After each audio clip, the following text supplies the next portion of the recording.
ഭവശ്ശർവോ രുദ്ര പശുപതിരഥോഗ്ര സഹമഹാംസ്തഥാ ഭീമേശാനാവിധി യദഭിധാനാഷ്ടകമിദം അമുഷ്മിൻ പ്രത്യേകം പ്രവിചരതി ദേവശ്രുതിരഭി പ്രിയായാസ്മേ ധാംനേ പ്രണിഹിത നമസ്യോസ്മി ഭവതേ.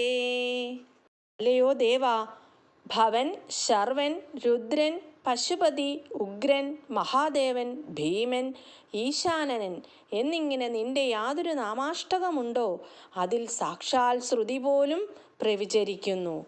അത്യന്തം പ്രിയതമമായിട്ടുള്ള ഭവാന്റെ ഇത്തരം സ്തുതിക്കപ്പെടുന്ന സ്വരൂപത്തിനായിക്കൊണ്ട് ഞാൻ പ്രണിഹിത നമസ്കാരയുക്തനായി ഭവിക്കുന്നു. എന്നാൽ സർവഭാവത്തോടെയും കുമ്പിട്ടുകൊണ്ട് നമസ്കരിക്കുന്നവനായി ഭവിക്കുന്നു അഥവാ നിലകൊള്ളുന്നു എന്ന് അനുമാനിക്കാം. ഓം നമഃ ശിവായ.